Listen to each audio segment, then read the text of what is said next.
Well, that's kind of good then. That's good, though. Hello, Kindred. That's good, though. How are we this evening?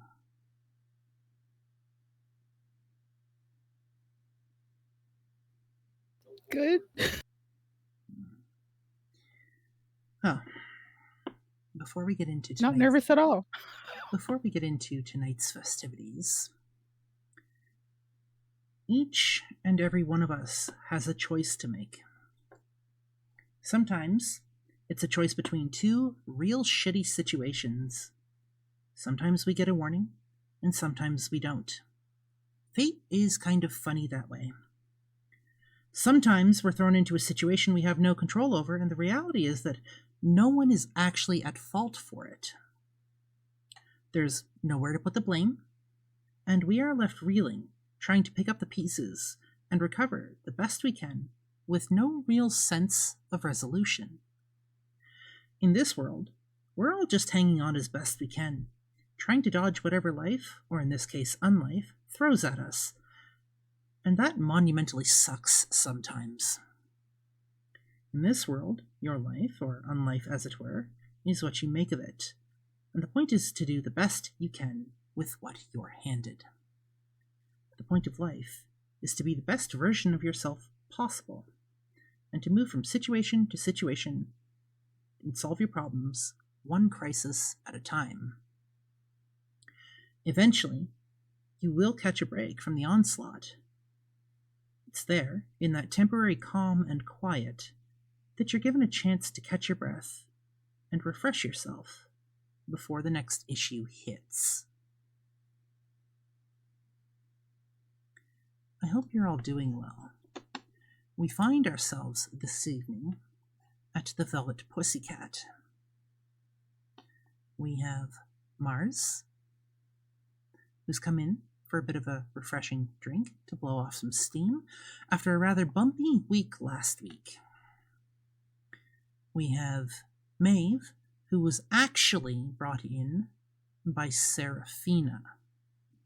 Serafina has some things she needs to talk to Maeve about, and also would like her cards read as the proprietress of the establishment. Her schedule this evening is fairly empty. Normally, she'd go find someone to fuck, but that's not exactly possible at the moment. Besides, she did that last week. With that, we're going to open the stage for the first half of tonight's story.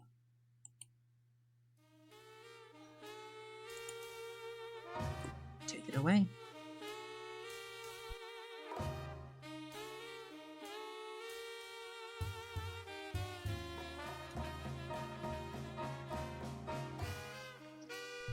Well, Mars has had an incredibly stressful week. It has been complicated, sort of one thing after another, and nothing calms her down more than coffee. And the Velvet Pussycat is now one of two places that she can drink it. You find yourself, Mars, sitting at the bar, Wraith puttering around behind it as he so often does, a permanent fixture. Behind that dark, I believe it was dark oak, might be mahogany. I'll have to double check that. He slid the drink down the bar to you. Right now, he's cleaning cups, dusting bottles, and making sure things look somewhat shiny as Maeve walks in through the door.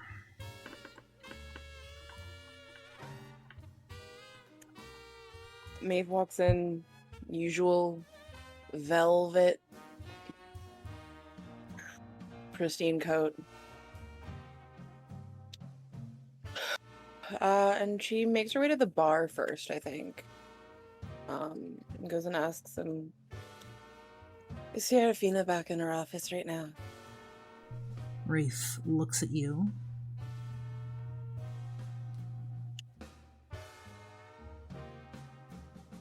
Talking to me? Yeah, Wraith.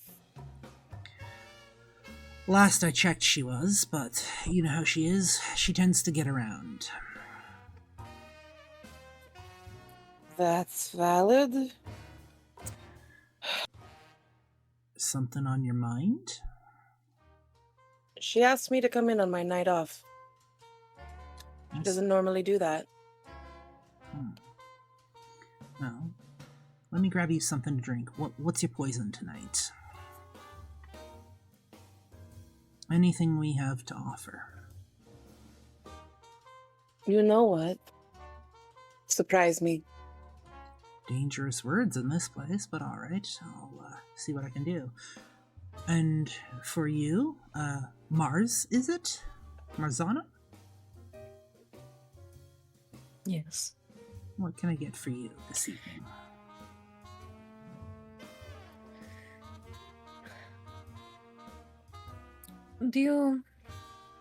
Is smoking allowed in here? Normally no, but it's not especially busy tonight, so... Seeing as we are technically... I don't know if pocket dimension's the right word, but... We don't exactly follow the laws of physics here for a lot of things. Knock yourself out. Appreciate it. Aside from the coffee, I don't need much more. Rafe reaches under the counter, and a moment later pulls up a giant glass ashtray for you, slides it down the bar so it lands like right in front of you. She will reach into her coat and she pulls out a cigar, which she lights with a quite old-looking lighter. When she opens it up, it has two flames that are close together. She lights the cigar and takes her time with it, with the coffee. Now, back to my question. What's your poison tonight? I can mix more than one drink at a time.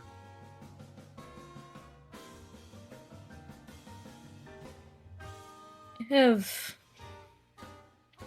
have a specific kind of coffee I like. Do you think you could make it? Depends on what's in it. 2 shots of espresso, a teaspoon of honey, and 4 ounces of cream. The honey and the cream is steamed in with the espresso. I think I can make that work. You want a shot of vodka to warm me up a little bit?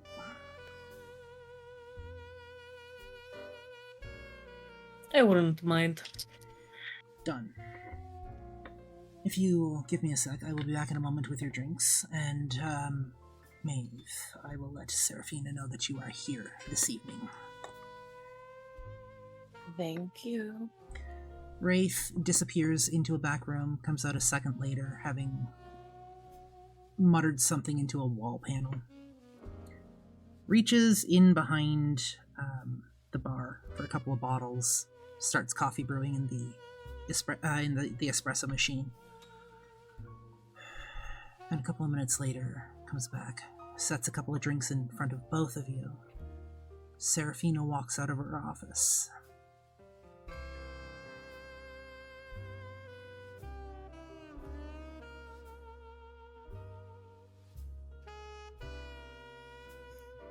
Serafina walks out as elegant and well put together as ever. Her hair done in that effortless bun that she seems to have mastered.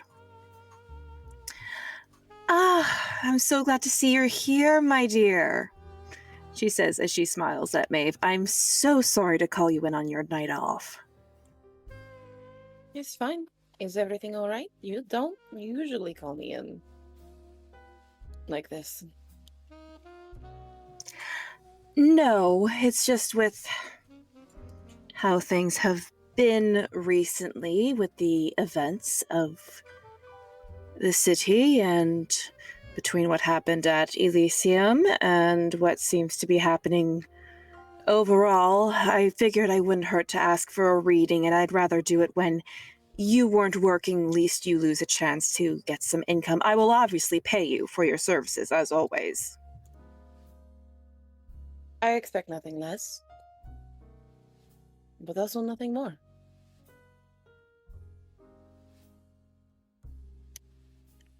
I didn't take you for the superstitious type.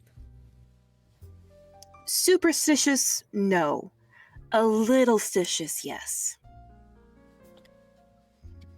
I would like Always to better remind to you be that in. we are in a world of creatures and vampires and werewolves and witches.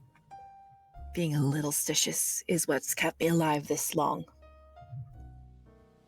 That is fair. There are many things that I did not think to be real before I was embraced.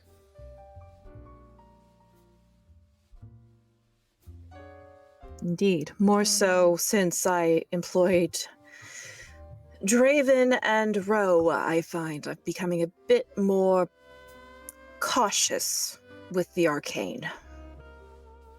Well, when you surround yourself with people of the arcane, you learn that it is better to be cautious than to not know what you are stepping into.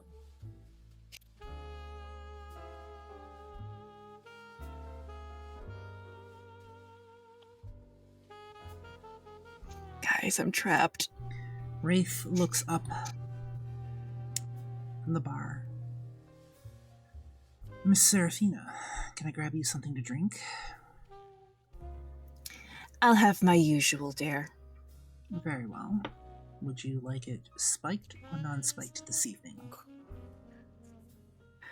Non-spiked. I have to deal with some phone calls to associates later, mainly having to deal with Rose Sire, trying to get a hold of her to get some more information. They're being rather silent and difficult to get a hold of. Oh. Is she in town? She was at Elysium before it blew up. Oh, that tracks. Are you Or were you talking about the blonde woman that warned us not to die? She warned you. Only because we had Ro with us. Thank the gods. Never know quite what kind of shenanigans you're going to get into when that woman's around. Glad Ro is with you. If you'll excuse me, I'll be back shortly with your drink. To answer your question, though, yes, the blonde was Rose Sire. What was her name again?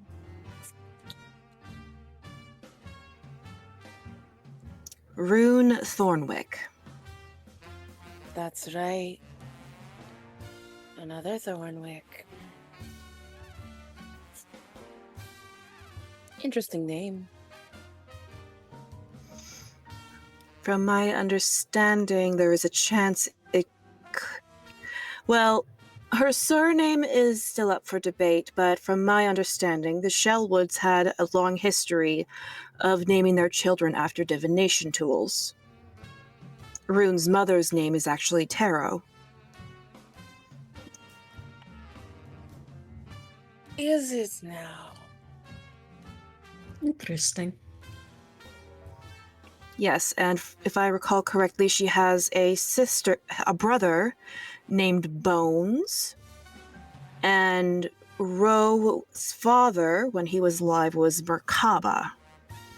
Ro is the first one in Shellwood history to not be named after it. From my understanding, it was because of a disagreement between her father and mother of some sort. That would have changed how her magic works. Quite possible, yes. Names have power and all of that.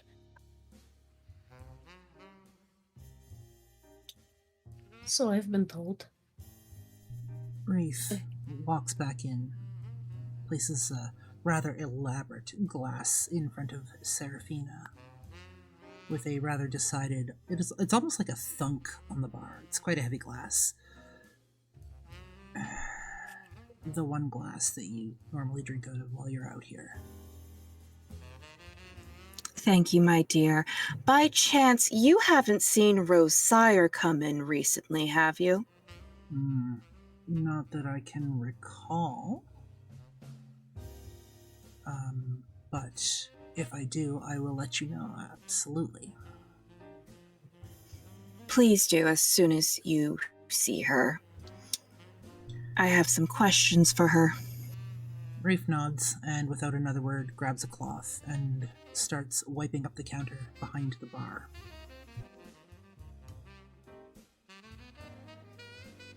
Shall we take a booth, or would you prefer to do this in my office?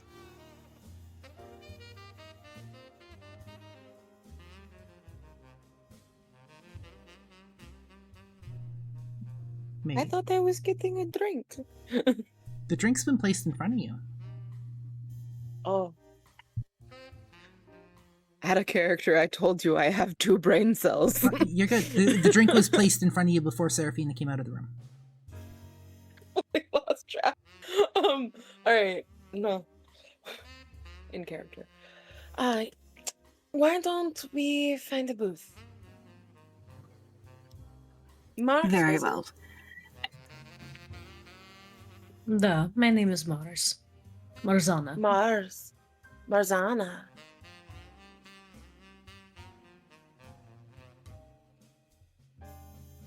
What brought you here?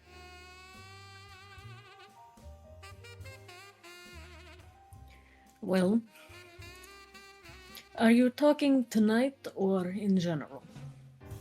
Because tonight I came here for coffee I can drink.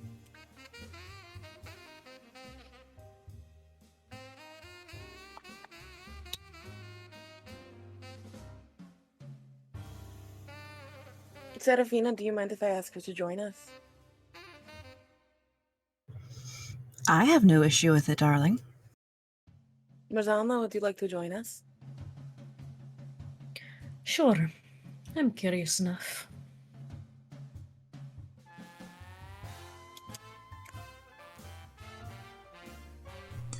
The place. Maeve, like, kind of takes her drink, starts her walk away towards her favorite booth in the back, in like this little back secluded corner area. It's actually fairly empty in here tonight. Not many people milling about. The back corner booth is fairly secluded, and there is no one around. Most people, if at all, are either up in the VIP lounge or they're over on the entertainment floor.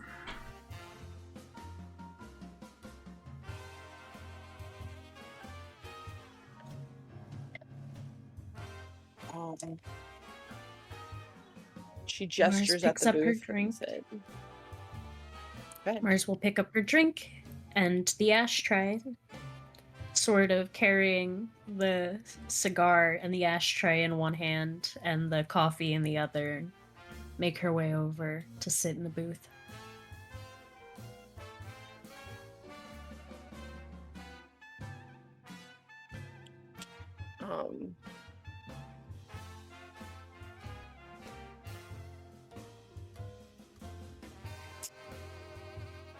Maeve just, Serafina like, glides over and sits down as well.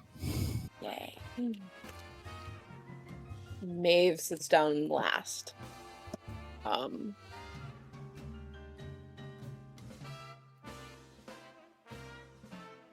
She takes a long swig of her drink, and then from the like lowest depths of her pocket, in her velvet jacket, she pulls out it's not like her regular tarot. Like, she pulls out randomly. Does not matter what. It is wrapped in this beautiful silk scarf. It's been tied off on the top. And she sets it on the table. And before she even unwraps it, she looks at Mars and she's like, "Do you mind if I take a drag?" Not at all. She takes the cigar, breathes in deeply from it, and then when she breathes out all of the smoke onto the deck and the table, as if clearing off the energy from the table. and then hands it back. The cigar And itself is definitely a very rich tasting cigar as she takes it back. Slowly, she undoes the wrappings and lays the full scarf out so that she can actually do the full spread on the scarf as well. The deck that she has looks very old, but incredibly taken care of.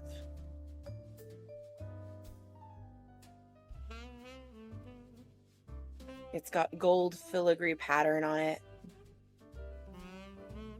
some of which is flaking off here and there just because of use.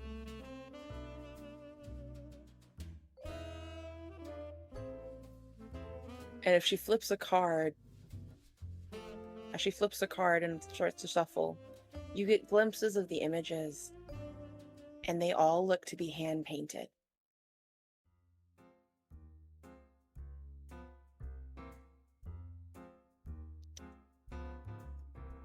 You had serious questions. And for that, I always bring out something that has never failed me, Serafina.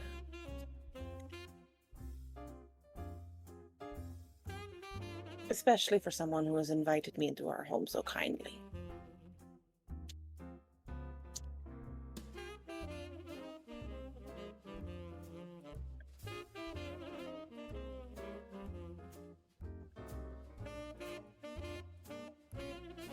Do you want to tell me about what this is about before I start shuffling, or do you want me to guess? For now, I'm going to keep that a little close to myself just to see what the cards have to say.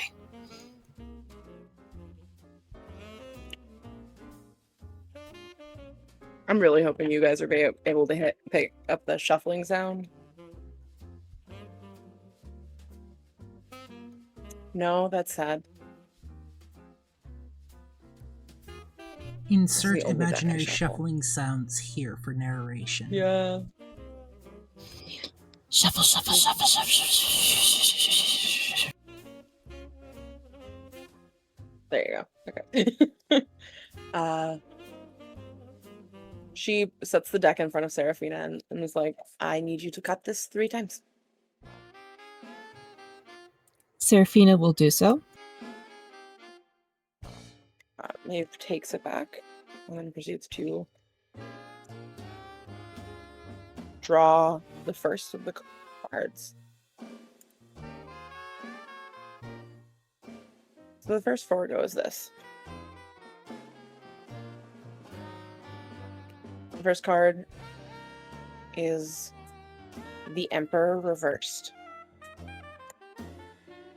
The second is the Chariot reversed.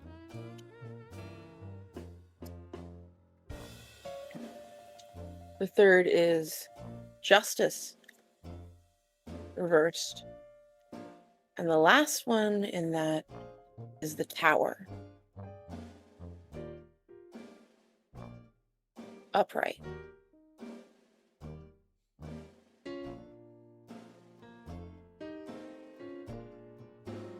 Interesting.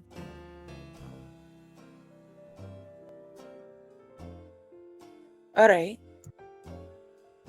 So this first card here, the Emperor reversed, it's a symbol of tyranny, coldness, occasionally rigid thinking, power.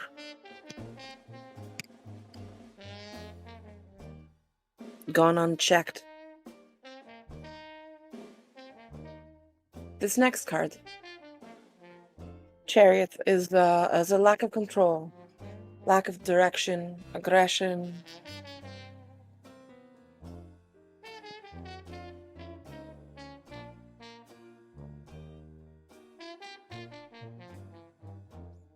Almost like a power vacuum.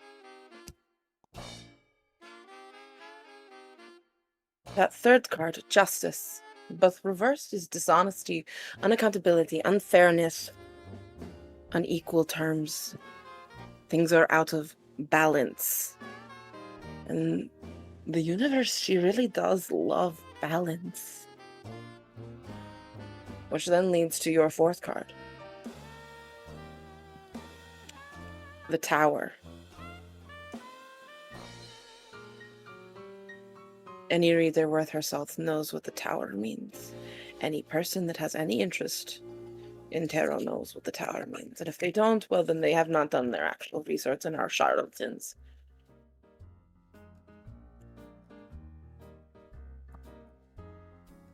If I Tower. remember right, it's violent and sudden change. Disaster. Upheaval. If it's for an individual, it can mean broken pride. Sometimes broken lives.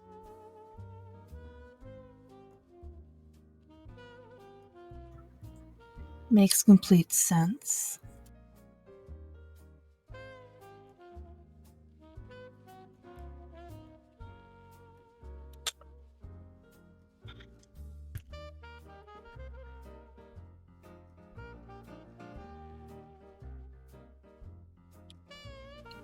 Serafina, what has you gotten into? Oh, darling, what have I not gotten myself into is a better question.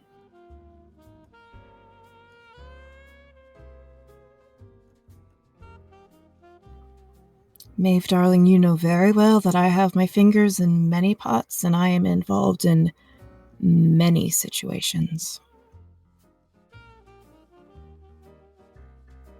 That is very true.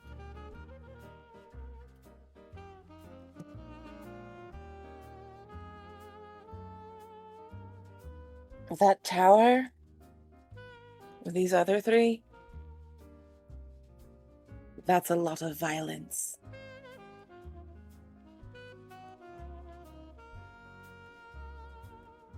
Alright.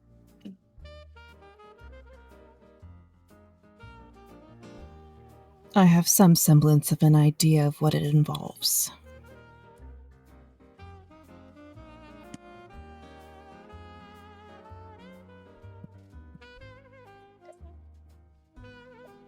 Alright. So those are your situation.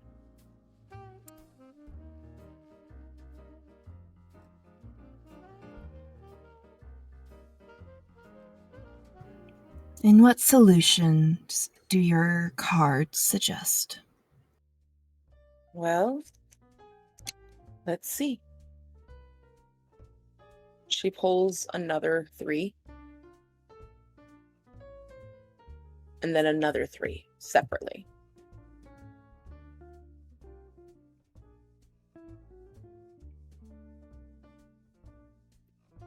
The first one in the first 3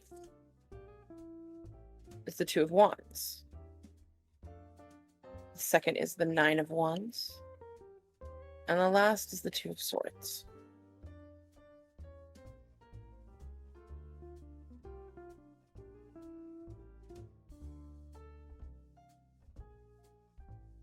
Two of Wands is planning, making decisions and leaving home. Journey, occasionally.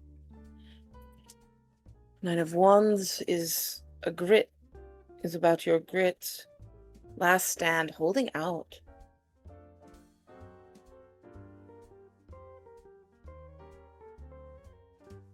Two of Swords is the lesser of two evils.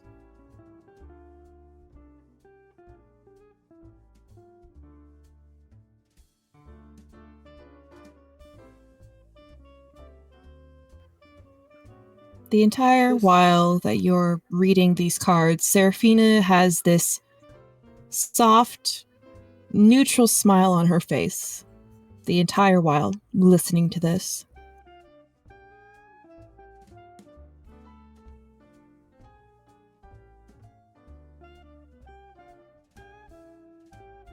Maeve just kind of looks at that and then flips the other 3. Not commenting yet. The first is the 5 of Wands. The next is the Three of Pentacles, and the last is the Page of Swords, reversed.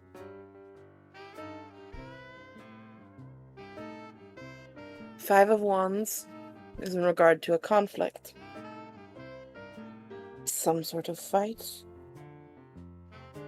Three of Pentacles means teamwork together. While the Page of Swords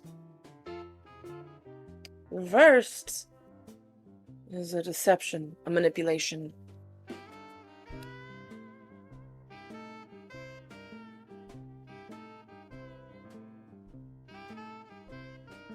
Two different situations.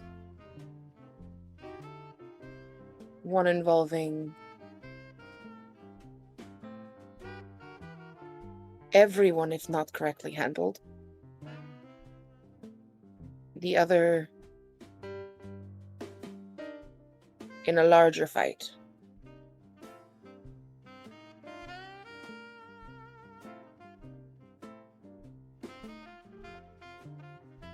That could be catastrophic.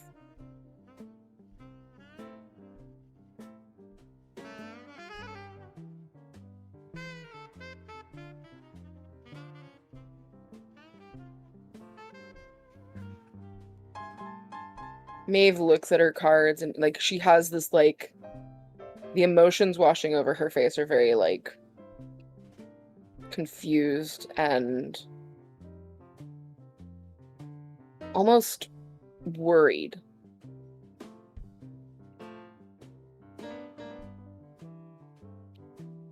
Like she's not quite getting the full picture and she's mad about it.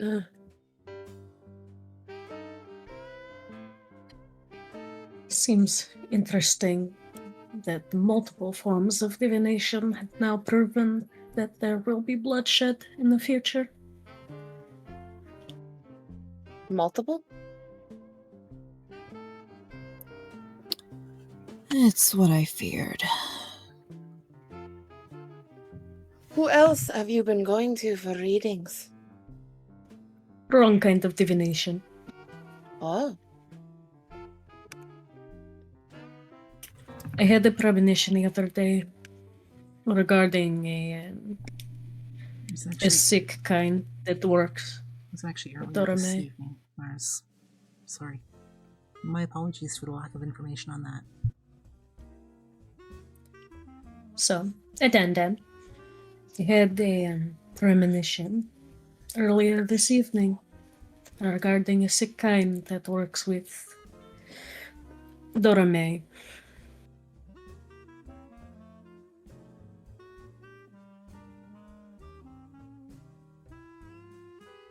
Dora May. The one of the Yeah. people that was watching Isabella. Kindly southern woman. Dora May. Yes.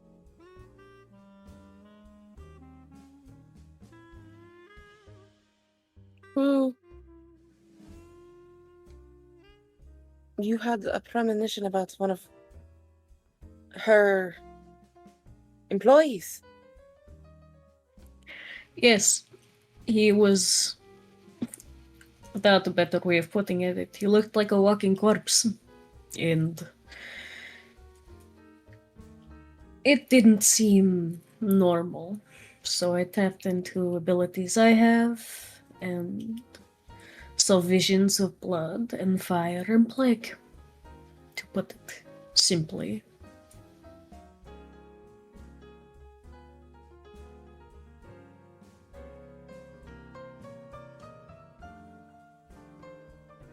Serafina, you ever gonna clue us in? About the plague, I don't know much. I have sent some feelers out to see what's going on. For all we know, this could be another case of a very mutated version of COVID, which would be very bad for the kine and would make hunting once again difficult. I am wondering if perhaps this is something to do with the blood bank issues we've had and the shortages as well.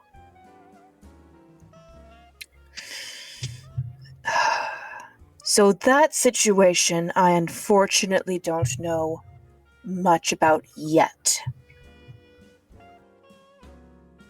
I'm going to be examining the kind in question tomorrow, so hopefully we will find out more soon. Here's hoping. As for the other situation, I have an inkling, though I am hesitant to bring it up because either I bring it up and I bring it to fruition, or I'm off basis and cause undue stress and panic.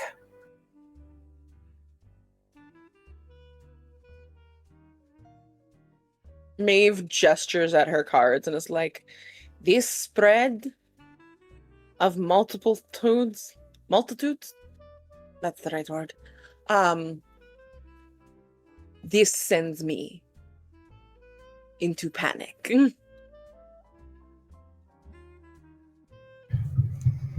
Serafina lets out a long sigh.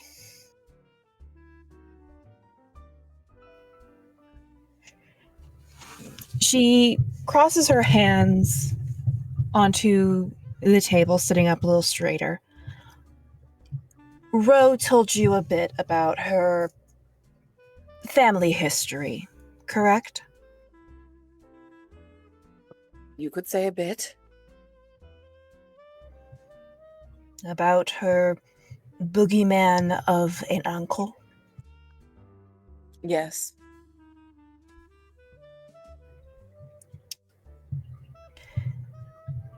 There's more than one organization like theirs.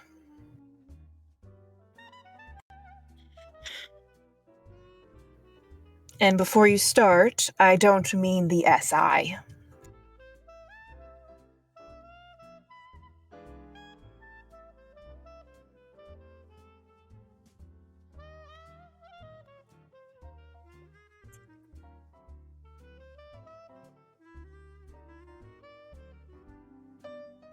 It's about Who? Sorry, go ahead.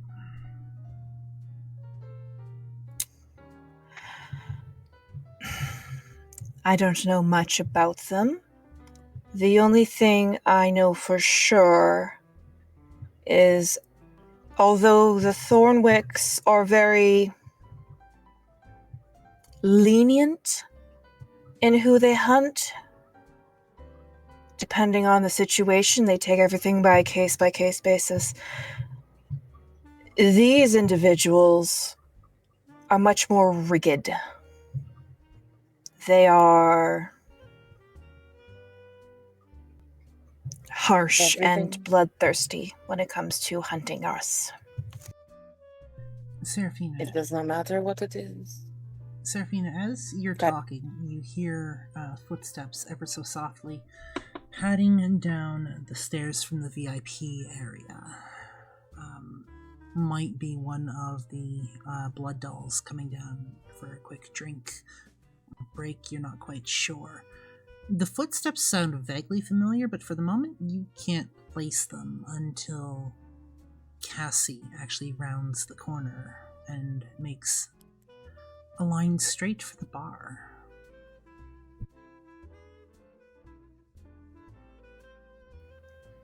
From my understanding, is this case Cassie's night off? Is she working, or because if she's working, is this roughly when she usually takes her breaks? She is working tonight, and this is not when she would normally take a break.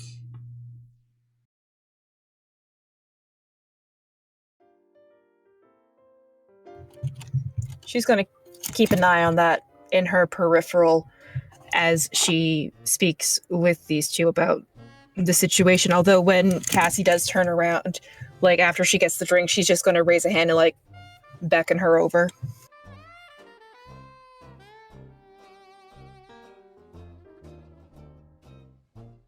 You find Cassie holding a steaming cup of liquid in her hands, and from what you can smell, it's Probably tea. Some sort of herbal concoction. Humans tend to use that for soothing the nerves.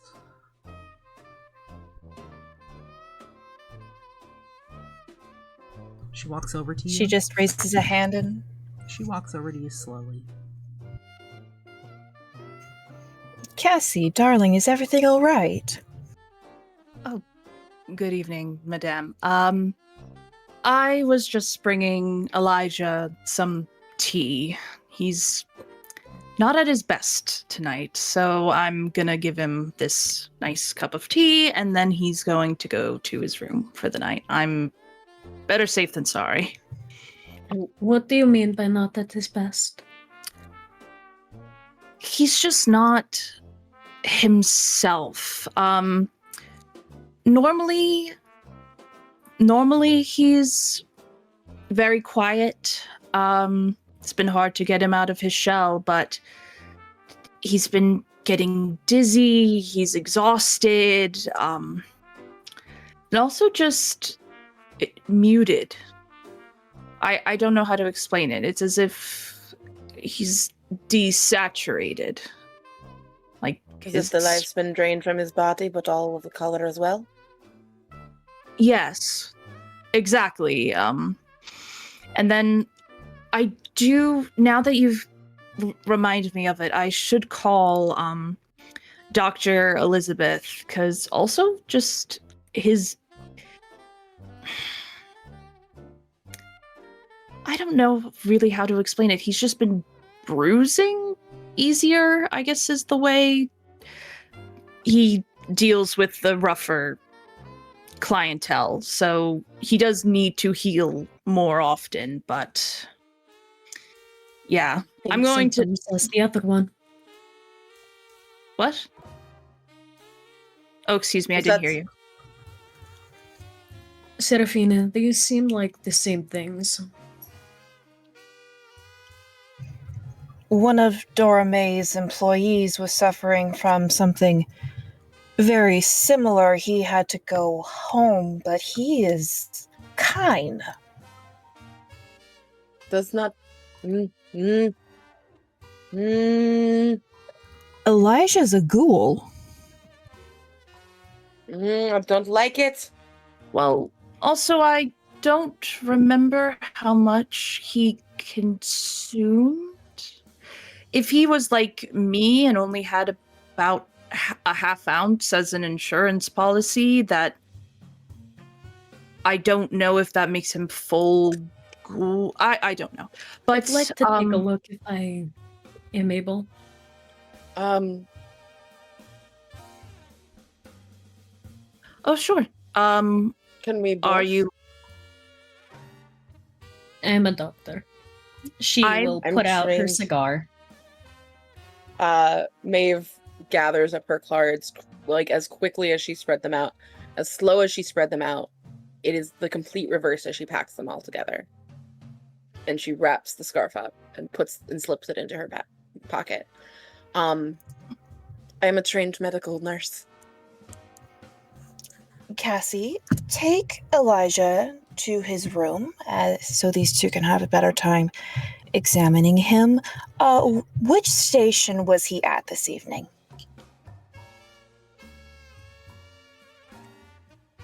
I believe he was in the... She smirks a little bit at the very nicely put name. I believe he's in the echo chamber at the moment. I see. For the evening, the echo chamber will be out of order. I'm going to have it deep cleaned. Oh. It's probably nothing, just a precaution. Ghouls don't get sick often. That's why I especially thought it was weird. And when that's done, I want you to go and check all the other dolls and see how they're doing. Of course. Of course. Serafina, I would also have Ro cleanse it if I were you. Yes, her and Draven. Mm-hmm. Someone told me there's been Fae in your city. Ah, yes, Oh. you heard about the storyteller.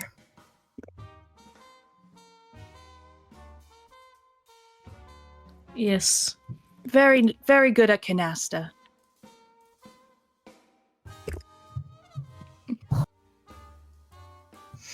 All right, Cassie, if you could take these two to Elijah's room, I'm going to go discuss with our janitorial staff and our magic users about cleansing that room. Until otherwise stated, the echo chamber is under renovations, if anyone asks. Yes, madame. And once Elijah is settled, I want you to check the other blood dolls, and also I want you to check in with yourself to see how you are feeling. I am well, thank you. If that changes, I want you to tell me immediately. Of course. Good girl. Now, go on, you three. Maeve low-key grabs Cassie's hand, like just slides it into hers and does like a tap with her middle finger on Cassie's palm. Are you really okay? Yes, I am. No mysterious bruising, no feeling of coldness, no dizziness. Mm-mm. You tell me. You know you're my favorite. I appreciate that, but I am fine. I actually haven't seen any clients in a little bit. Haven't been feeling up to it, but this is very odd for Elijah. Very, very odd. That's why I immediately jumped in to take care of him. So, I was about to say Lizzie. Cassie guides the two women upstairs. So first to the VIP area to show them the echo chamber, which was so lovingly named because it was the room in which Echo was turned in. So they jokingly call it, and now just call it the echo chamber. And then at the end of the corridor of Eden, as they call it, behind a secret panel is another set of stairs to the human residence, which is on the tippy top floor, where all of the blood dolls live, if they live there, as well as if any human folk need to crash, they stay up there. Closest to the sun, insurance policy. And also so that the humans can get their, like, vitamin D during the day. That's the only place that has windows. So, actually, Elijah... What? Sorry, go ahead. The rest of the rooms have where the window should be. It's literally just an LED screen. Oh my god, this makes so much sense for Maeve. So, Cassie will lead them. So, every door has the name of, kind of like in like a cheesy sorority way, has like a little sign with the name of the person whose room it is on the door. And the last one of the hallway is Cassie's, but the second to last is Elijah's. So Cassie will very gently knock on the door, open it a crack, and say, Elijah, two people want to check on you to make sure you're okay. It's Maeve, as well as a doctor. Is that all right? At first, you don't hear anything. And then from the interior of the room, a very weak... Come on in. I also have tea. Use a good cup of tea these days. Thank you. So from how I imagine, Elijah's room is very, very bare. Mm-hmm. This is a man who is very used to packing up and running. You've got a bed, you've got a desk, you've got a closet which is mostly empty. It's a fairly small room, all things considered. Wood paneling. There's not really much out in the way of possessions. It's literally just a place for Elijah to crash. It's the opposite of Maeve's room. As you walk in, Elijah is lying on the bed, on his back, and he seems to be staring up at the ceiling, almost off into nothing. So Cassie is going to gently help him sit up, even though probably he can very much help himself. And then once he's actually sitting up, give him the tea to drink. He takes a sip of the scalding liquid.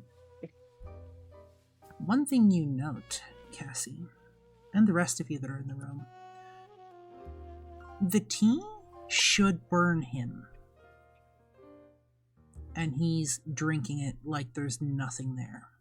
Like it's stone cold. There's no reaction whatsoever. Elijah, tell me, do you feel how hot that tea is? To be honest, all I know is it's liquid. I don't even taste it. I see. She will reach into her jacket and she will pull out a notebook and she will write that down and she will start compiling effectively a list of symptoms. I was told you are having bruises that are lasting around more and that are appearing more easily. Yes? Normally I don't bruise easily. But these ones haven't gone away in a couple of days. I see. Tell me, have you been feeling dizzy lately? And when did it start?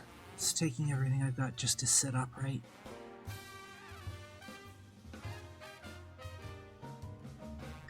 One second.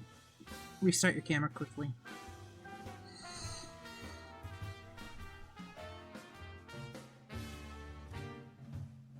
Okay. There we go. Cassie, can you fetch me a thermometer? Sure, no issue.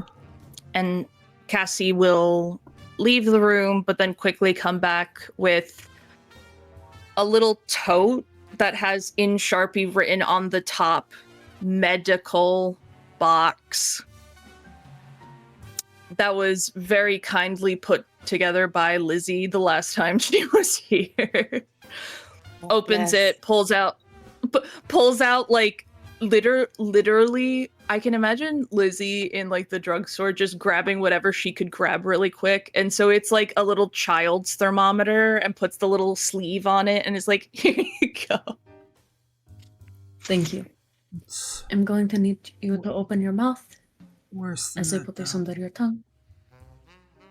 You had a paper cut about 3 days ago. Can you show me while Eli, I take your temperature? he opens his mouth. Thermometer's inserted. And he holds the index finger on his right hand up.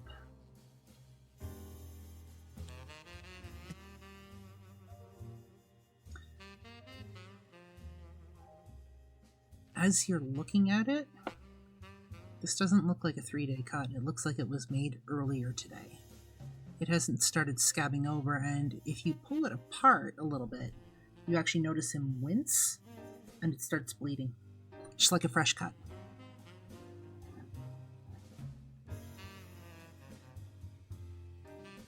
The scent of blood fills What? the room. Tang.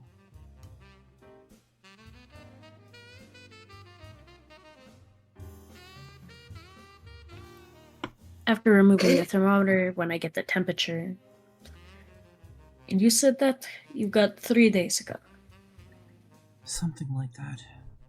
Sorry, it's hard to remember these days. I'm so damn tired all the time. Have you been eating normally? I'm trying to. All of the vitamins and things? I even take supplements, despite the fact that I'm a little more tired afterwards than when I'd started. What supplements are you taking? D, multivitamin, vitamin K. Doc prescribed, I think it was a vitamin B pill or something like that. She's got me on all sorts of weird concoctions. B12. B12, that's the one. To be a, Was yes.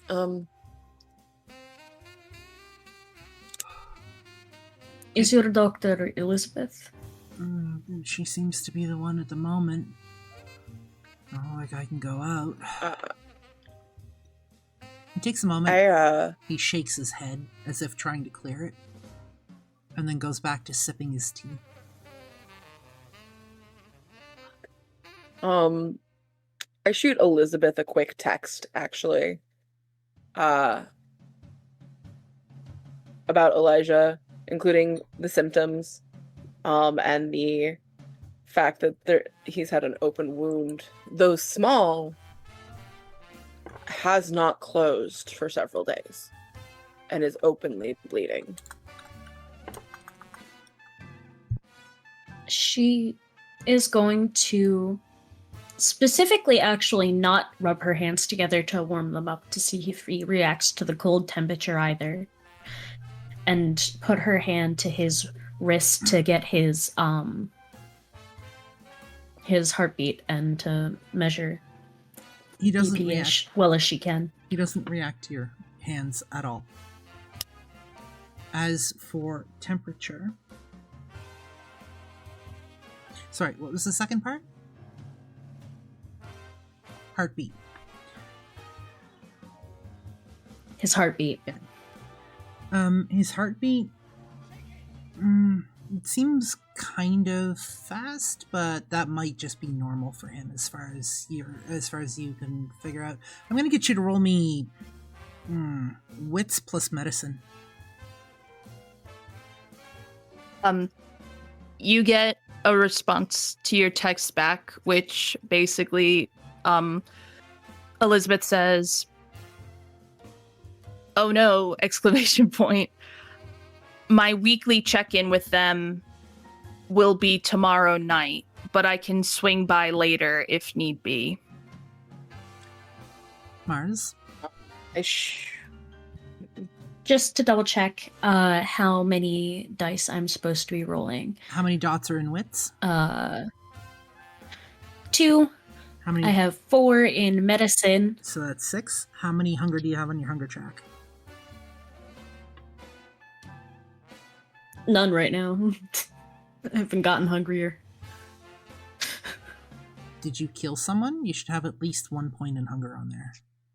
Oh, probably. Okay, so 6 dice, but one of them is a hunger dice. Okie dokie.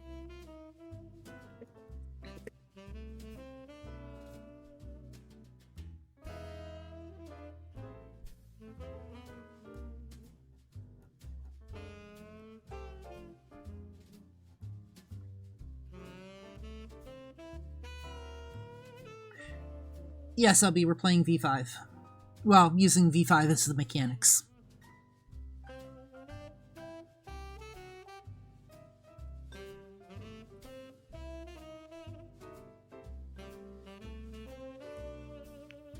Five successes, and then the hunger dice was a 10. Did you have another 10? No. I got the highest the other one got was an 8. Okay. 5 successes, not bad. His heart is definitely a little fast. His skin actually seems almost clammy.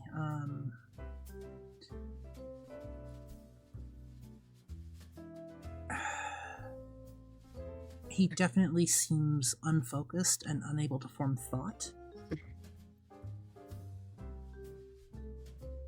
You can almost also feel his heart miss a beat every now and then.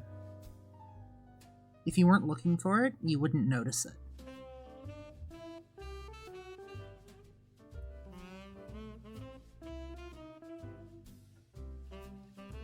Elijah downs the last of his tea, hands the cup back to Cassie.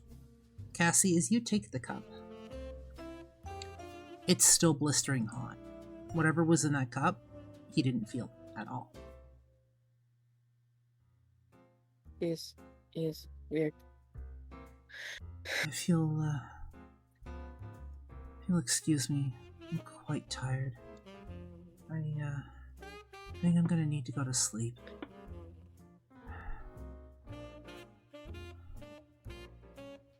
Right. All right. Do try to get rest. I will see if Elizabeth can check on you tomorrow. She's going to come tonight. I'm sure She is good. I'm usually good with the cold. I'm sure this will pass after a fashion. I just need a bit of rest. There is a chance that you may have to be moved to the hospital. You don't seem to be doing very well. I hate those. You will need to rest. And with that, Elijah... There is nobody in this world who likes it. With that, Fully where passes. Elijah's sitting Oh. up, his bed against the wall, his eyes close, and a moment later he's snoring, still sitting up. Cassie will literally, Mars- as lightly as possible, shift him into a laying position and cover him up. Cassie, you're going to Yes. have to quarantine him until Elizabeth gets here. Very much so, yes. In fact, I don't feel comfortable with you in this room. I will check the others. As far as I know, everyone else is perfectly fine. It's just him, and I'll call Liz to come quickly. I've already sent you her can. a text. Okay. And she, as she's saying that, she's firing up a text saying, "You should come now." As you all make your way out of the room. Yes, Mars. I assume that the text that I had sent Elizabeth, I sent probably on the way here. So she's going to also send another text message that basically says that she was here and examined somebody with the same symptoms, and that this seems bad. As you all make your way out of Elijah's room to go discuss elsewhere on premises, we're gonna fade to black. Pick up coming back from break. I hope you all had a good break and a chance to refill your drinks. We find ourselves this evening, for you lot, that's Suits, Jimmy, Maki, and there is somebody with sweets. One moment.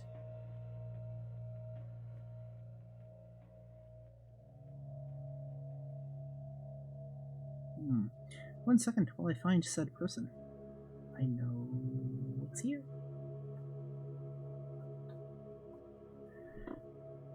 Tall, for those of you that can measure, standing roughly about 6, maybe 6.5 feet. Has short, dark brown hair, hazel eyes. Seems to have a bit of a 3-day-old beard that's slightly streaked with gray. And when he speaks with a bit of a British accent. He's dressed in jeans and an old Metallica t-shirt.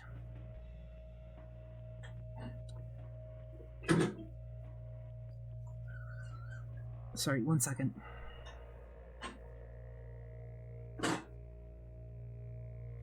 My kind of guy.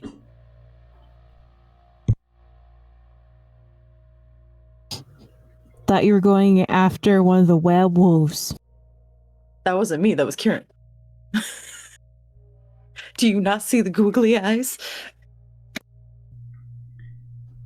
I now see the googly eyes.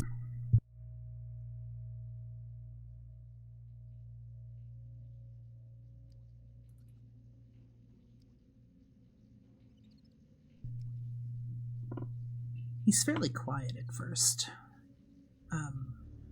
With you lot. You find yourself standing outside of a facility on White Ave. Large building. It's always been a bit of an old eyesore. Old brick, and peeling paint. The kind of place a kindred might actually avoid unless they need something from the shadows that lurk inside, or at least that's the way it was up until now.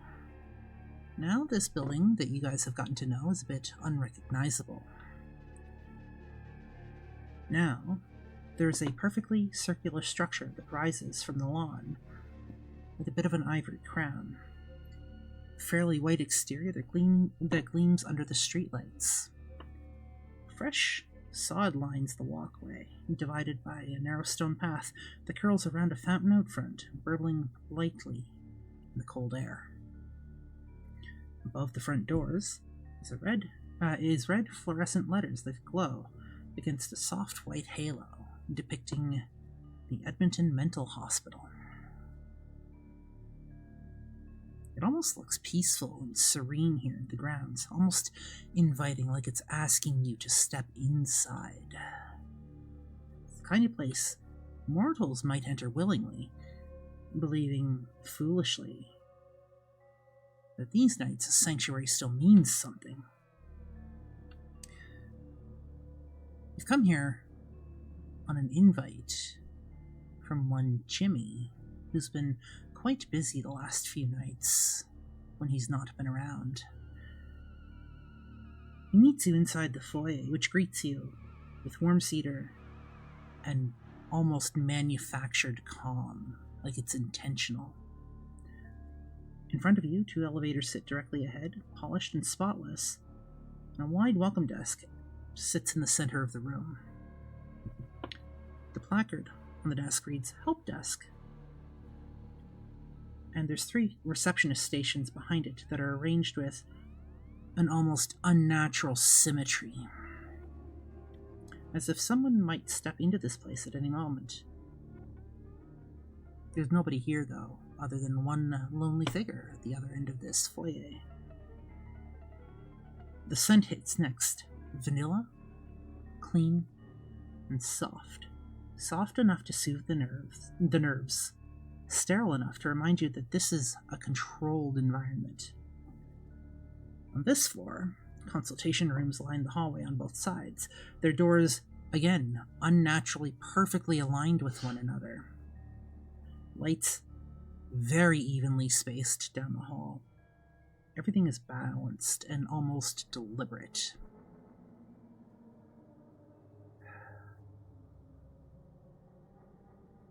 From above, there's a tall plexiglass window. During the day, you're sure it lets in a lot of decent light.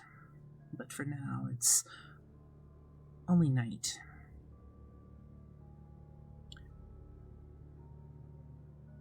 From somewhere off in the distance, you can smell overwhelming plant life, like somebody's incorporated nature into the inside of this building.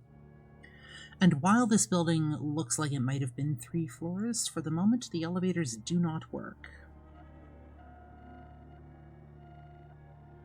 Behind the help desk stands a figure, hooded, who you guys have come to know fairly well over the last little bit. Jimmy has invited you to get a tour of this part of the facility for this evening. He greets you and mentions offhandedly that he does have a patient lined up this evening, but for the moment, he can give you a bit of a guided tour. He wants to show off his new pretty. We open the floor. So this is what you've been doing. Yes. I decided, because most of my life has been put under scrutiny of or right. I have dealt with malpractice my entire living life. So, if you're gonna do it right, you better do it yourself. Jimmy, this place is creepy.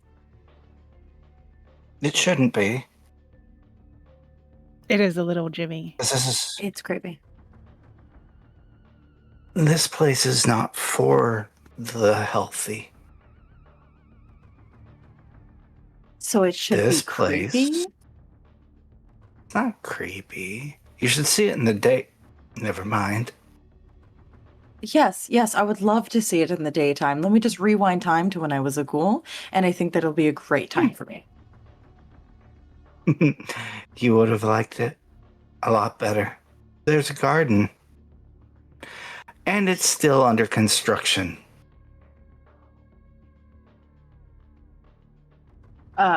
Place is a Maki's also hospital. looking It's for not- something that she can make not perfect. Maki is specifically looking for something that she could just move to make it to where it's not perfect because it's driving her insane.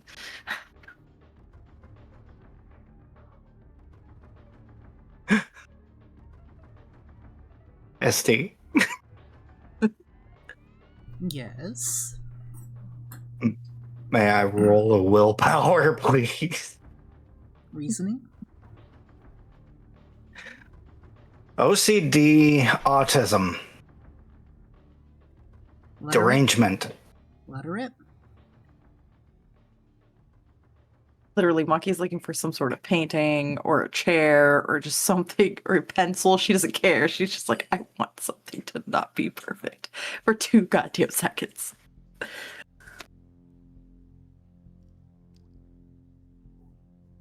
No. Mhm.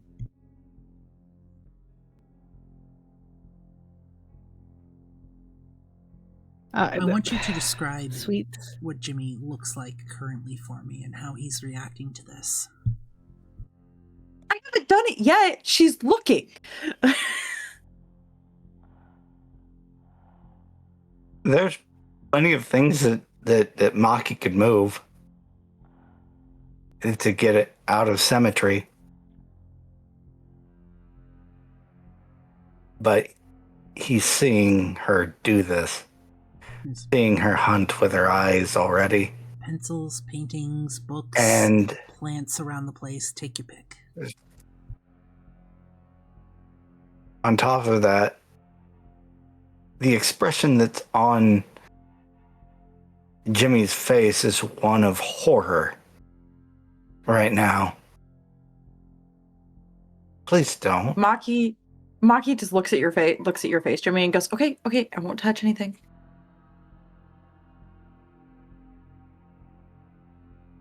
Why There's don't a stairwell. you lead the way? Go. Yeah, go. Sweets, I thought you were supposed to be on a date tonight. This is really weird. He really wanted to show this off, so let's let him show this off. Okay, because this is really not like a date night place. Lucas Yeah. kind of leans in between the two of you. Oh, come on. I wouldn't miss this for the world. Oh, you're a weird one. And that's why I love him. No, exactly. That's what I was going to say, is I totally 110% understand. Yeah, Jimmy, stairwell, let's go. That's... So Jimmy's escorting him down the steps to the first basement floor.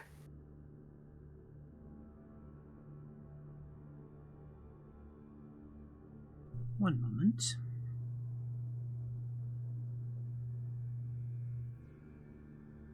Scrolling through my notes. Give me 1 second.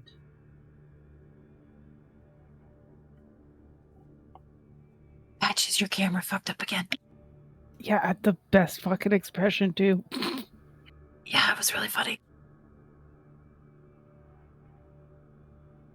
Interesting. Give me 1 quick sec. Damn it, I wanted someone to get a photo of it.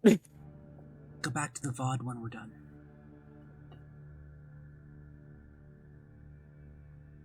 You were like mid-laugh. It was great.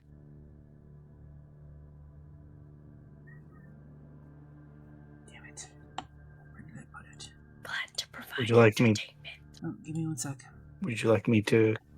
Okay. The first basement floor contains your laundry and your custodial. Jimmy, if you'd like to give a bit of an in-depth description of that. So the layout is simple. Due to all the spaciousness, there are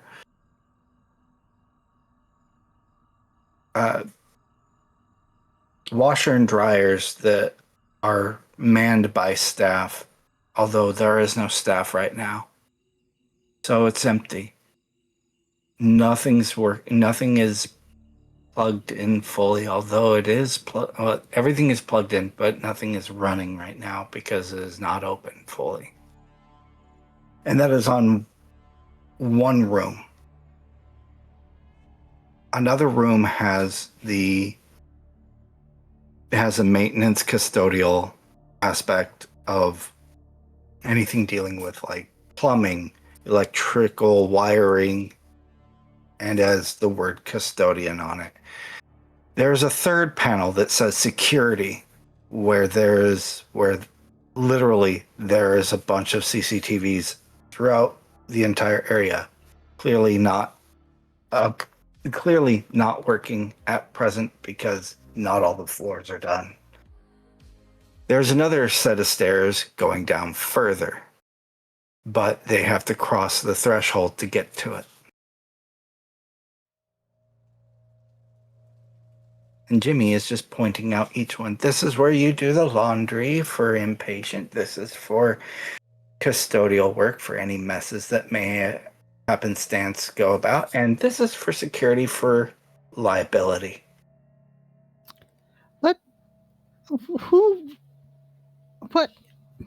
What kind of patients are you?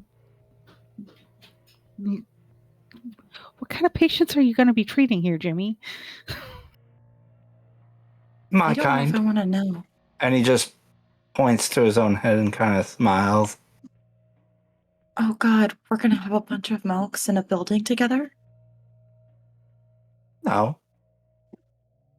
They're kind. Oh.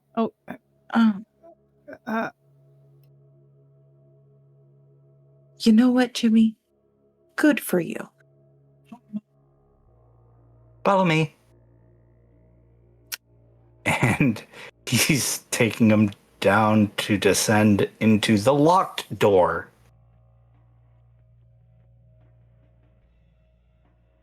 Jimmy, are you taking us down here to kill us? Because, I thought we were really good friends. But my alarm bells are going off really loudly because, basement. And there's a basement. That's kind of a red flag. I thought we were friends. I'm not trying to kill you. The floor is yours, Jimmy. Fine.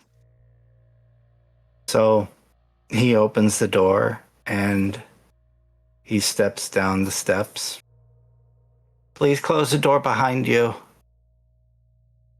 As they descend into the second basement floor, the room is far more vibrant. It looks lavish. It's opulent. And quite literally, there is a bar with bags of blood behind on the shelves. There's a chase, there's a sofa, there is a television set, there is a red Persian rug on the floor. It looks immaculately beautiful. You put a vampire speakeasy underneath your mental hospital? Welcome to my haven. Well, Coterie Haven.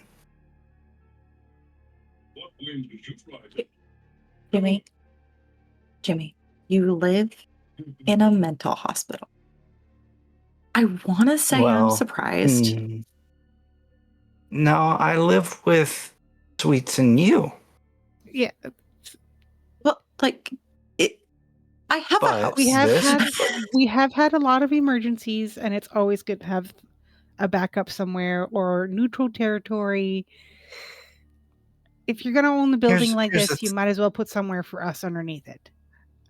That's fair. On top of that, do you really think that our enemies don't know where you live and don't know where the hospital is? and don't suspect that we have people there. There's already been a break-in. There's already been a kidnapping. There's a bunch of stuff there. And what is the best way here? No one's going to assume it immediately. On top of that, security. Far better than what I've seen at the abandoned hospital. And I haven't even finished. On top of that, aren't you creeped out about all the ghosts? A little bit. If you want creepy, that's pretty creepy. Yeah, about that, I've had to get real comfortable with ghosts very fast. Well, yeah, I saw him. I'm so glad that's not in my skill set. It's not in my skill Do set. you want it to be? What, do you want it to be? Not really. You get to see things that you don't normally get to see, and I'm offering. Sweets, you already helped me out with potence. I will think about it. And next thing you see Maki just kind of like look behind her and literally mutter, "Fuck you," as Ghost Kieran goes, "What? You don't enjoy my company?" Heard that. Listen, I was kind of hoping you would just be stuck, like, at, the house? At the bar. Or at the bar? But yeah, no, he's stuck with me. So he's still Yeah, following you? Yeah. Do you know how much this fucker talks? He talked a lot when he was alive. He doesn't shut up. I wanted to kill him when he was alive. I want to kill him even more now that he's dead. He's already dead, and he was dead then, so... I mean, fine. double I dead? want to triple dead him. I want to triple dead him then. Dead squared. No. You can't tell me you're dead not... cubed. You can't... You can't tell me that you're not at least somewhat relieved and satisfied that he's with you.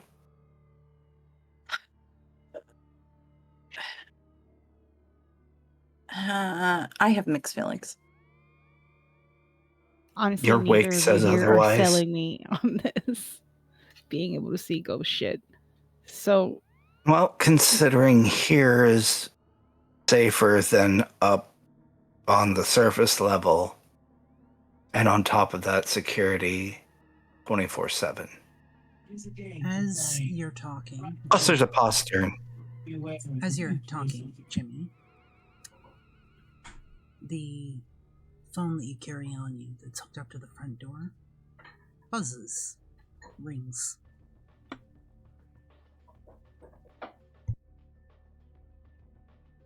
Hello? Hi, I'm looking for Jimmy. I was supposed to be Yeah, it's here. Yeah, it's Doctor Who, and I'll be right up. Where is Sam when we need him?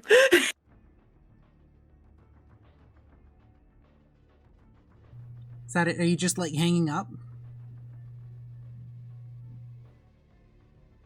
Please hold. Click. The line goes dead.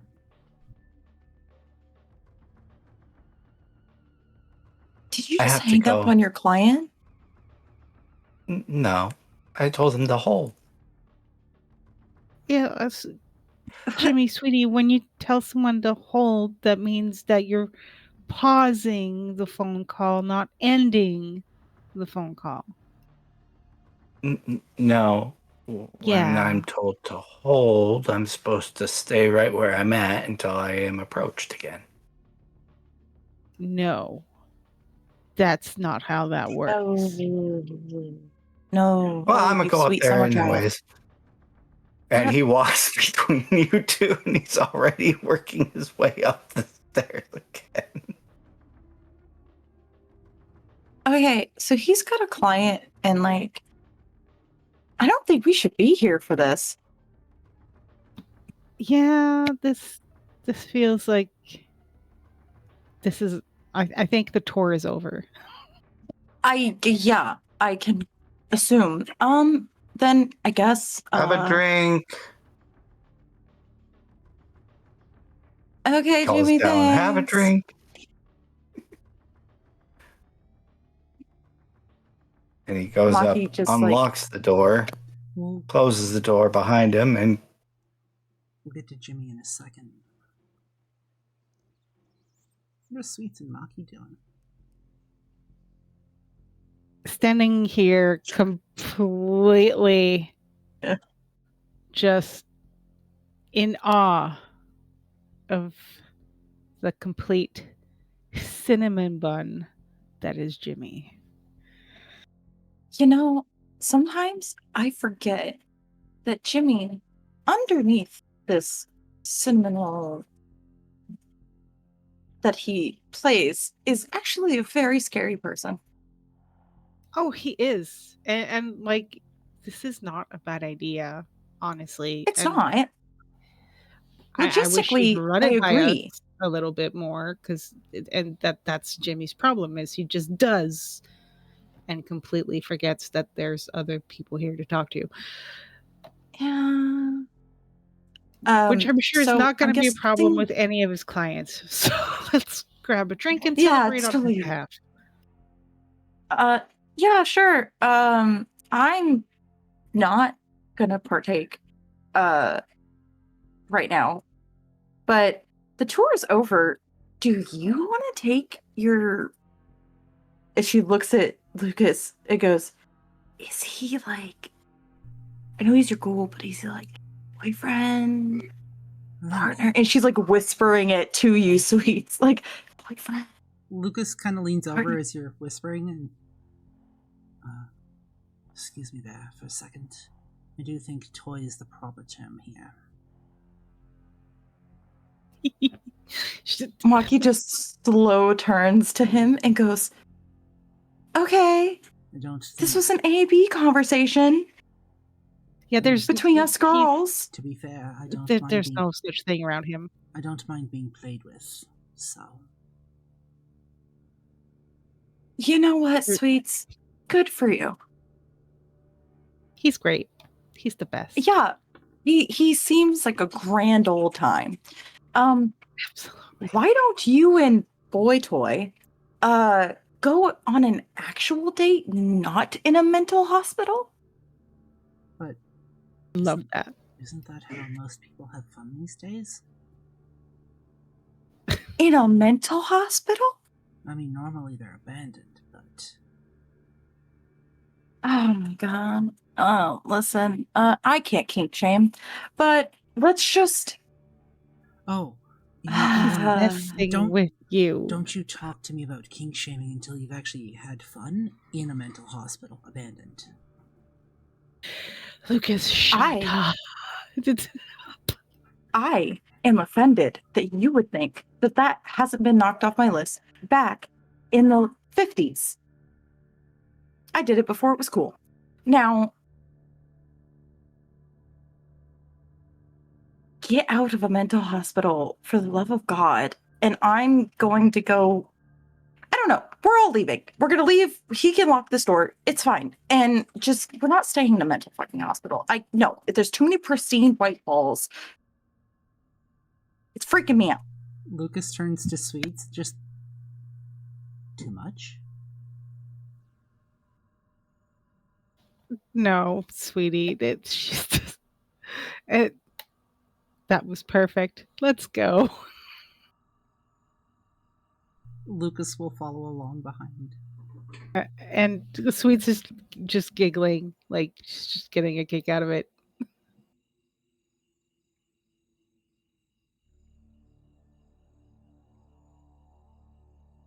We are all walking out of the building. You make your way upstairs to the main floor. You actually find Jimmy, and an individual who appears to be in his early 30s, has a bit of a wiry build. Fairly sharp facial features, tired blue eyes, sandy brown, and somewhat messy hair. In dark jeans, a hoodie, and a worn canvas jacket. seems almost restless, jittery. As he sees you coming down the hallway, he stops, like in his tracks. And his eyes quickly start darting around from place to place.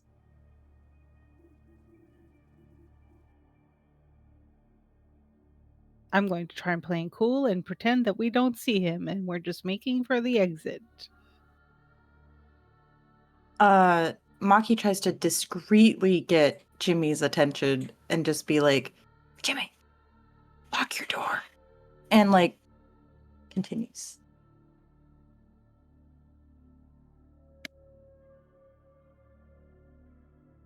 So when is a good time for you to come see, and if you wish, the inpatient, that what you wanted? I honestly don't know what I want these days. Oh, that's considering we've talked. Not even Just sure. breathe, okay? Not even sure I should be here. Are you? This place is a sanctuary. It is something for you. I understand the stresses of the world.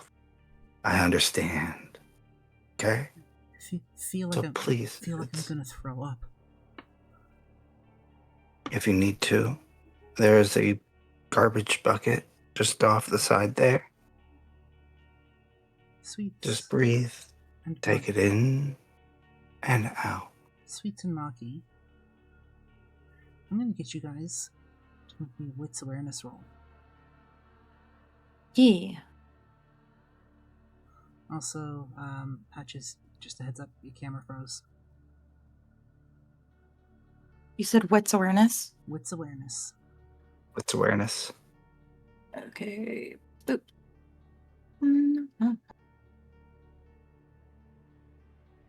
Oh no.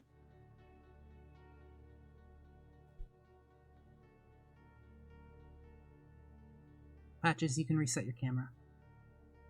There you go.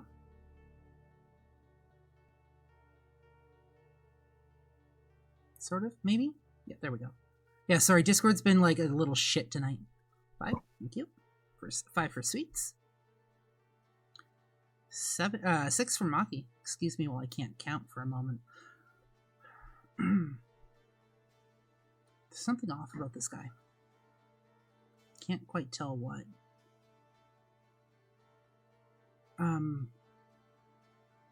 He's jittery, but there's a tiredness underneath the facade that he's putting on. It's almost like he's taking human? Almost like he's taking every ounce of willpower he's got to remain upright. And as you're watching, you actually watch him waver a little bit. Jimmy doesn't seem to notice as he's trying to calm this guy down. He's almost like he's dizzy or something. Is he what? Human. Yeah, he is. Maki just kind of like does the thing that like her and Sweets do, is kind of like give the eye contact. Yeah. And kind of be like, and then like points with her eyes. Sweets, who's been holding Lucas's hand, to just kind of give it a squeeze, and, like slow her pace down. Lucas slows with you. Just kind of slow down a little bit without looking, just listening, just slowing our pace a little bit, you know. Yep.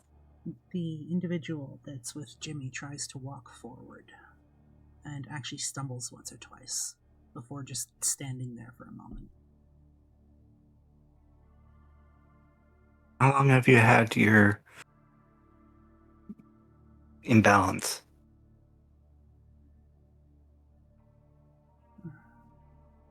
I don't know. It's probably has something to do with the fact that I haven't really been hungry in the last couple of days. Haven't slept a lot either. Can't really get to sleep. So hyposomnia, does it run in your family, or is this a new development? I don't know. I don't know if I should be here or not. Would you like to have a seat? I'd like to sit down. Yes. Looking around, chair not too far. Makes his way over to the chair and almost collapses into it.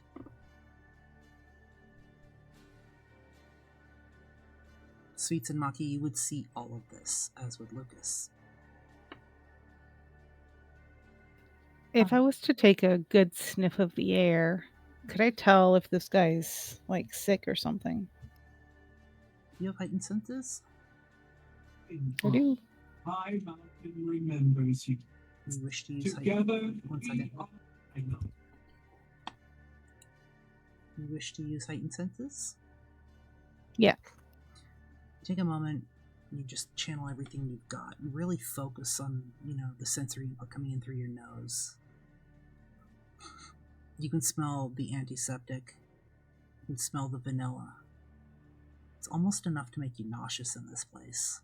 You can smell Jimmy, you can smell Maki, you can smell the all too familiar scent of Lucas. And you can smell this guy. Sandalwood. Paranoia. There's something else just underneath. Slight scent of rot.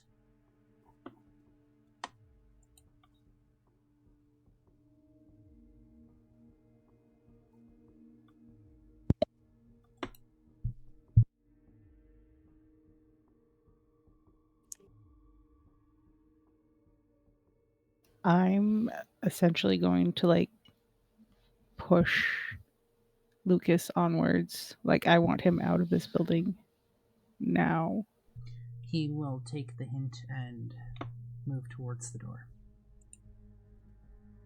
Another look with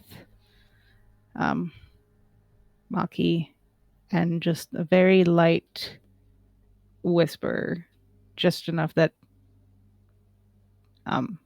Jim should hear.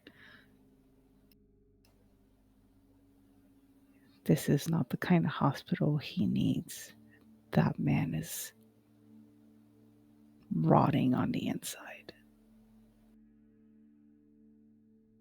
We're going to go back to Jimmy for a moment. Jimmy? I hear that. You'd probably be close enough you could hear it.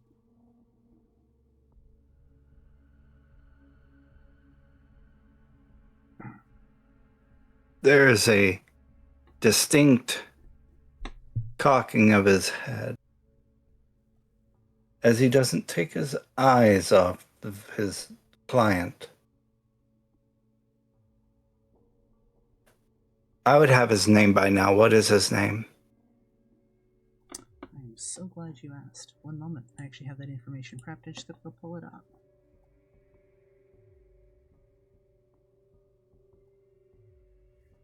Jonah Merrick.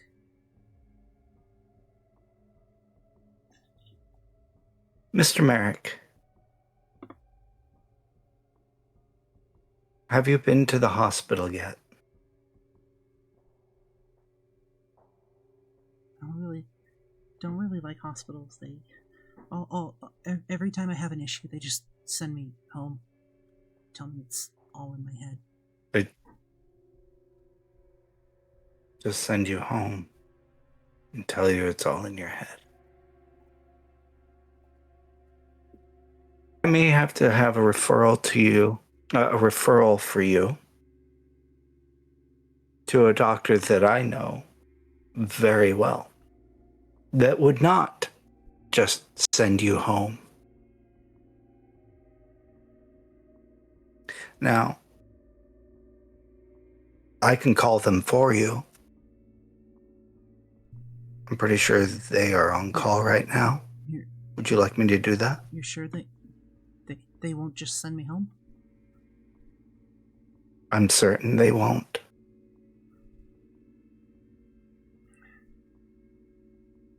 Okay. I don't really know what else to do. Heck. To do. I will open up that tab for you. I will be paying your hospital bill with this one. Okay? He doesn't really say anything. He actually just stares off into almost nothing.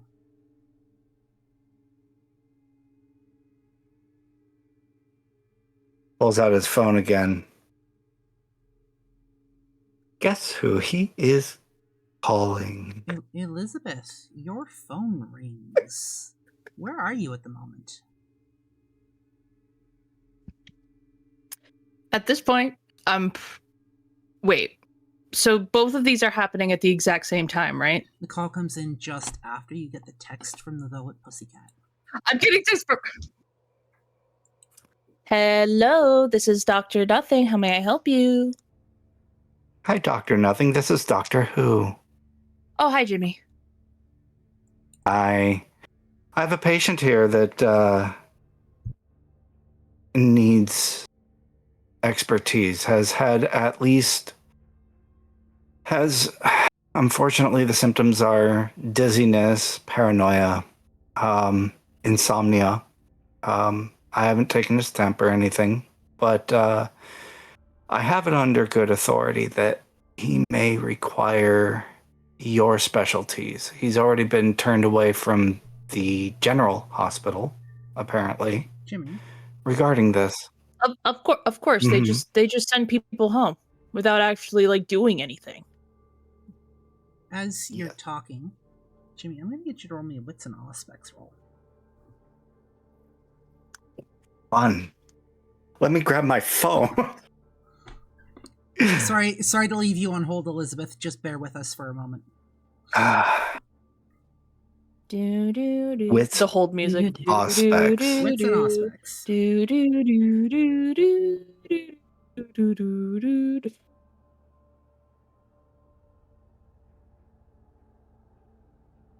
I'm trying to think, what's the classic hold music? The 8? Oh, I love that for you. 8. One moment, please. Jimmy, you're talking to Elizabeth about your patient. While watching him? And it's almost like your focus is distracted for... You're not sure how long. Your awareness begins to pull in a little bit.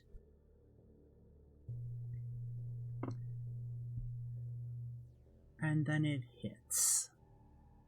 A splitting pain in your head. Almost like an icicle driven straight through the very thoughts you're having themselves. Your world fractures inward.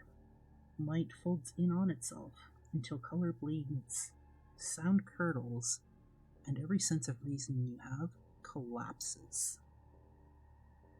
And when you come to, the city slowly starts to come into focus as a whole, like you're watching it from overhead. Blood. It drips from the seams of the world itself. Black-red. Viscous. And alive. Sorry, give me 1 second.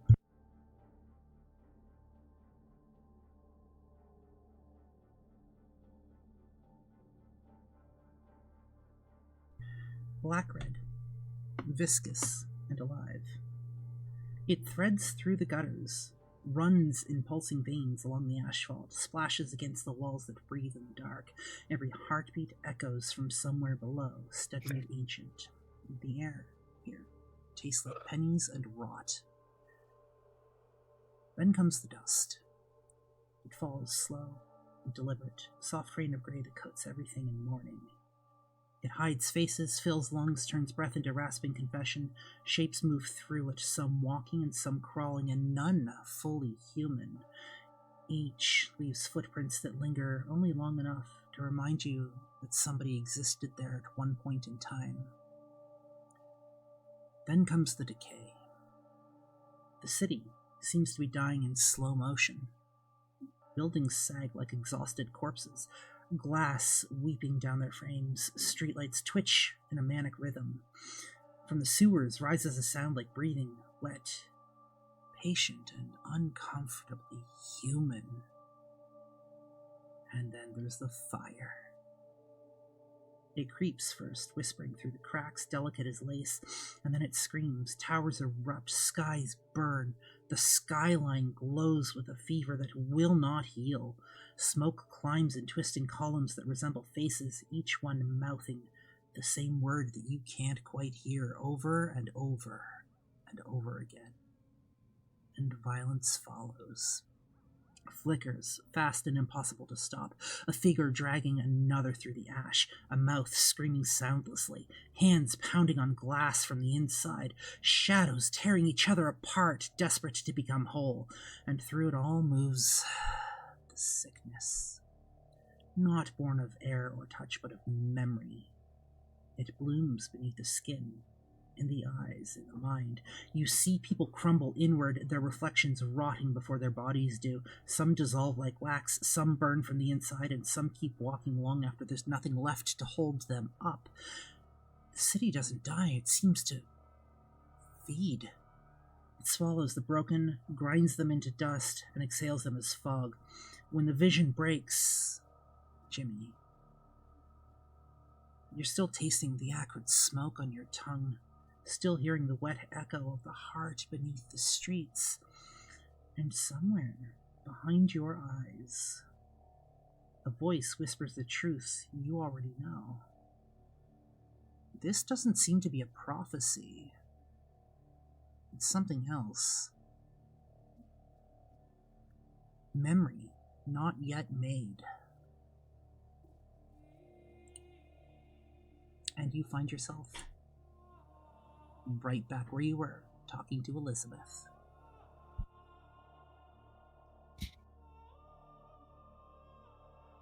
Jimmy, are you there? Yeah, yes. All right, so I unfortunately have 2 similar patients that I have been alerted to with similar symptoms. Is there any way you can move him to my hospital, or is he so unwell you have to hunker there? No, I can move him. And they're connected. All right, I have to stop at Serafina's place to check on another one who seems to be as far gone as yours. We'll meet you there. At Serafina's place? Yes. All right, sweet. I will be there in 15. All right, see you there. And he hangs up, turns to Sweets. I'm gonna need a ride. He's gonna need a ride. We're all gonna need a ride to the you-know-where. Maki looks at Sweets and goes, Lucas can ride on the back of my bike so he doesn't have to be in the same car. Thank you. There's something more under this. Yeah, and I want as little of us exposed to that shit as possible. Keep her ghoul away, it's affecting the kind. Turns to the patient. I apologize, but your situation has gotten more dire. You're a patient, Jimmy. He doesn't seem to notice that you're speaking to him. Picks him up.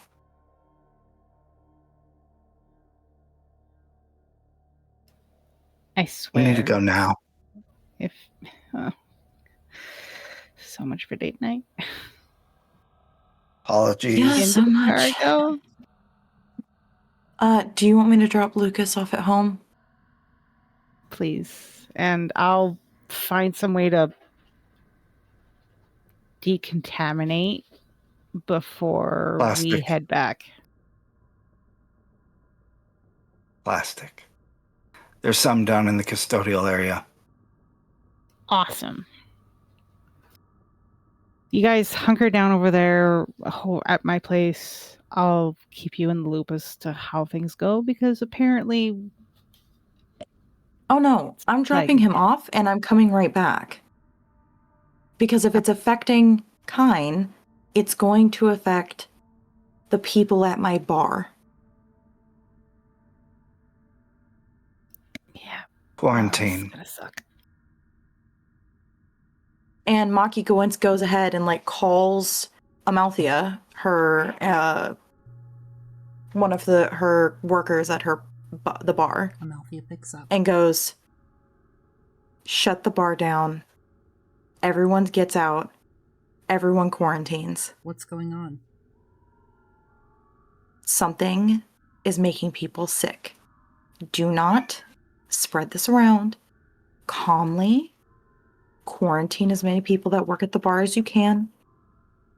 But everyone else, we are shutting the bar down. It's already been shut down because of the wake. We are not opening back up tonight." We have protocols for this. I'll enact our quarantine protocols, don't worry. I think we've got, last I checked, Kieran had a space underneath. I can send our staff for the time being. It should be fully stocked with food, entertainment, whatever we need. Start checking for people who haven't been able to eat. Start checking for people who haven't been able to sleep. Start checking for people who have fevers. The whole shebang. We're looking for whatever spikes notice. But this is quarantine, and I'm deadly serious. Understood. And just fucking disinfect everything. I got it. Don't worry. We have protocols for this. All right. Thanks, babe. And she hangs up. Click.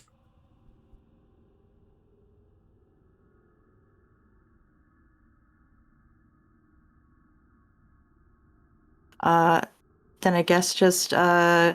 Maki puts Lucas on the bike and go ahead and just leaves y'all behind to go drop him off at Sweets and then heads back to Serafina's. And Jimmy turns to Sick Man gets Sweets. wrapped in plastic. And yeah. And Jimmy turns to Sweets and says, "I saw something. I kind of Not a good gathered thing." your face did that thing that it does when that happens. So It's worse. It's never been like this. And it's not a future thing. It's a memory.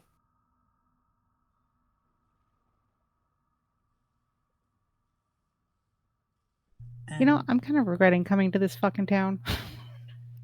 And that's where we're going to end. We're here now. That's where we're going to end session.